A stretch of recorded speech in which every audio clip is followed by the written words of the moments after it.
ऋषियों की भविष्यवाणी और कल की अवतार का रहस्य। जब अंतिम ऋषि की देह शांत हुई, तब केवल एक जीवन नहीं गया, एक युग की रक्षा रेखा टूट गई। लेकिन वही क्षण एक नए युग की नींव भी था। जब धर्म केवल शब्द रह जाए, जब सत्य बोलना अपराध बने, जब राजा राक्षस बन जाए, तब विष्णु का अंतिम अंश मनुष्य रूप में जन्म लेगा। ये भविष्यवाणी हजारों वर्षों से ऋषियों द्वारा सुरक्षित रखी गई थी। महर्षि दिव्यदर्शी के अंतिम शिष्यों ने गुप्त ग्रंथ निकाला, कल की रहस्य संहिता। उसमें लिखा था, अवतार का जन्म गुप्त होगा, वो शास्त्र और शस्त्र दोनों में निपुण होगा। वो किसी राजमहल में नहीं, धूल में पलेगा, और उसे स्वयं ये ज्ञात नहीं होगा कि वो कौन है, जब तक समय उसे न जगा दे। वो गांव जहां समय ठहर गया। पृथ्वी के एक कोने में एक छोटा सा गांव था, शंभल। ना वहां क्रूर वर्मा का शासन पहुंचा था, ना ही अधर्म की पूरी छाया। लोग साधारण थे, लेकिन सच्चे। वहीं एक रात आकाश असाधारण रूप से शांत था। एक साधारण ग्रह में एक बालक का जन्म हुआ। ना कोई शंखनाद, ना कोई युद्ध, बस एक हल्की सी श्वेत ज्योति और गायों का एक साथ रंभाना। गांव के वृद्ध ने कहा, आज कुछ अलग जन्मा है। उस बालक का नाम रखा गया कल्याण, क्योंकि उसकी उपस्थिति से लोगों के मन शांत हो जाते थे। वो अन्य बच्चों से भिन्न था। जब वो रोता तो घायल पशु शांत हो जाते, जब वो हंसता तो झगड़े रुक जाते। लेकिन कोई नहीं जानता था वो कौन है। केवल उसकी माता रात में उसे देखकर अश्रु बहाती थी, क्योंकि उसे सपने आते थे, रक्त, युद्ध और एक श्वेत अश्व का संकेत। एक रात बालक की आयु 5 वर्ष की थी। गांव के बाहर एक श्वेत घोड़ा अचानक प्रकट हुआ। ना किसी ने उसे लाया, ना वो डरा। वो सीधे उस बालक के पास गया।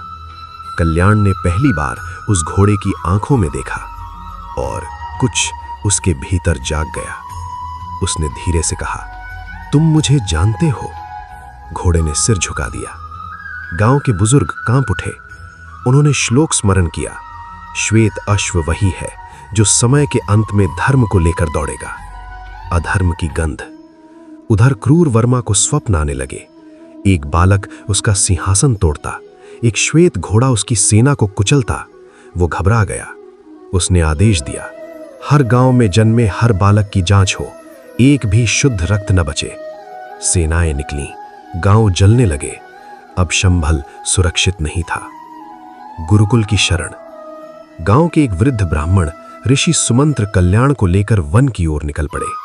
उन्होंने कहा, जब तक समय नहीं आता, तब तक उसे मनुष्य बने रहना होगा। वन के भीतर एक गुप्त गुरुकुल था। वहीं कल्याण को वेद, गीता, धनुर्वेद सब सिखाया जाने लगा।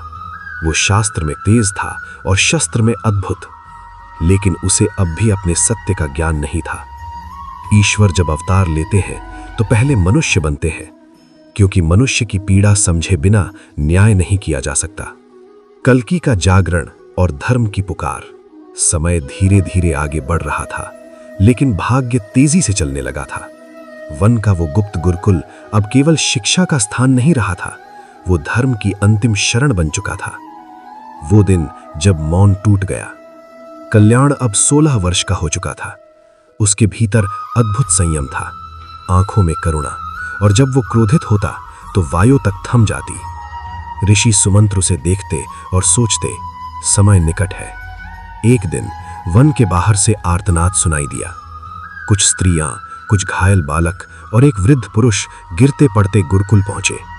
उन्होंने बताया, क्रूर वर्मा की सेना हमारे गांव को जला आई है। जिन्होंने विरोध किया उन्हें मार दिया गया। कल्याण ने पहली बार मनुष्य की पीड़ा इतनी निकट से देखी। उसकी मुट्ठियां अपने आप भींच गईं। धर्म का पहला प्रश्न। कल्याण ने ऋषि सुमंत्र से पूछा, गुरुदेव, यदि धर्म सत्य है तो अधर्म इतना शक्तिशाली क्यों है? ऋषि की आंखें भर आईं। उन्होंने कहा, क्योंकि धर्म तब तक शस्त्र नहीं उठाता जब तक करुणा विफल ना हो जाए। उसी रात कल्याण ध्यान में बैठा। उसका श्वास भारी हो गया, हृदय में अग्नि जली। अचानक वो स्वप्न नहीं, दर्शन था। विष्णु का आह्वान। एक अनंत सागर, उस पर शेषनाग और उस पर विराजमान भगवान विष्णु। विष्णु ने कहा, वत्स, तू मेरा अंश है, लेकिन अभी तू मेरा नाम नहीं, मेरा उत्तरदायित्व है। कल्याण कांप उठा। प्रभु, मैं तो एक साधारण शिष्य हूं। विष्णु मुस्कुराए, यही तेरी शक्ति है। तभी आकाश फटा और श्वेत अश्व अग्नि समान नेत्रों के साथ प्रकट हुआ। जब तू अन्याय देखकर मौन नहीं रह पाएगा, उसी क्षण तू स्वयं को जान लेगा। जागरण का क्षण। अगली सुबह सेना ने गुरुकुल को घेर लिया। क्रूर वर्मा का सेनापति गर्जा, सभी ऋषियों को सौंप दो, और वो बालक भी जो असामान्य है। ऋषि सुमंत्र आगे आए। ये आश्रम है, युद्ध भूमि नहीं। उत्तर में बाण चला। वो बाण ऋषि के हृदय की ओर था। उसी क्षण कल्याण आगे बढ़ा। उसने पहली बार शस्त्र उठाया। उसके हाथ में वो तलवार आई जो वर्षों से आश्रम की भूमि में गड़ी थी।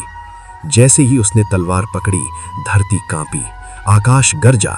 कल्याण की आंखें तेज से भर गईं। उसके मुख से शब्द निकले, अब पर्याप्त हुआ। पहला धर्म युद्ध। वो कोई साधारण युद्ध नहीं था। जहां तलवार चली, वहां अन्याय गिरा। वो मार नहीं रहा था, वो मुक्त कर रहा था।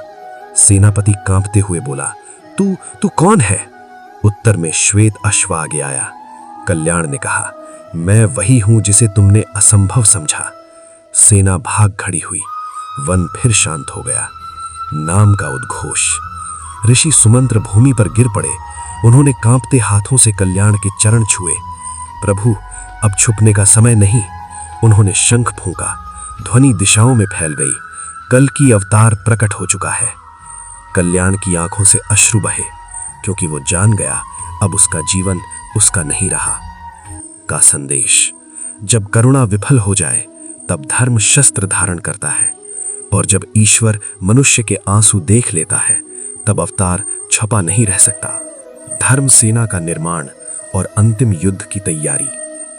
कल्कि का नाम अब वनों में नहीं, हृदयों में गूंजने लगा था।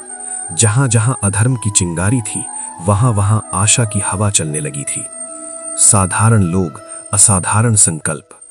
कल्कि ने कोई राजसभा नहीं बुलाई, कोई सिंहासन नहीं बनाया।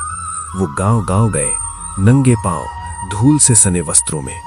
उन्होंने कहा, मैं तुम्हें युद्ध नहीं सिखाने आया, मैं तुम्हें डर से मुक्त करने आया हूं। किसान जिनके खेत जला दिए गए थे, हथियार उठाने लगे। माताएं जिनके पुत्र मारे गए थे, आशीर्वाद देने लगी। युवक जो वर्षों से अपमान सह रहे थे, सीना तान कर खड़े हो गए। ये सेना राजा की नहीं थी, ये धर्म की सेना थी। धर्म सेना के 4 स्तंभ। ऋषियों ने सेना को 4 भागों में बांटा। सत्य जो झूठे प्रचार को तोड़े, करुणा जो निर्दोषों की रक्षा करे, संयम जो क्रोध को भी धर्म में बांधे, शौर्य जो अधर्म के सामने झुके नहीं। कल्कि ने कहा, जिसके भीतर करुणा नहीं, वो मेरी सेना में नहीं।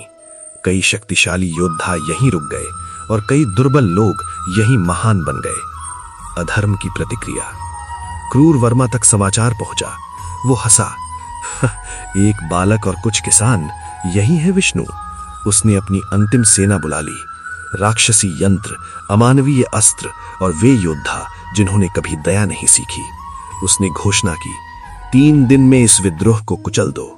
आकाश में काले बादल छा गए। युद्ध से पहले की रात्रि। धर्म सेना शिविर में अजीब शांति थी। कल्कि अकेले बैठे थे। श्वेत अश्व धीरे धीरे उनके पास आया। कल्कि ने उसकी आंखों में देखा, कल कई मरेंगे। अश्व ने भूमि पर खुर मारा। कल्कि बोले, लेकिन धर्म नहीं मरेगा। उन्होंने शंख फूंका। ध्वनि ऐसी थी जैसे समय जाग उठा हो। उसी क्षण आकाश में देवताओं ने देखा।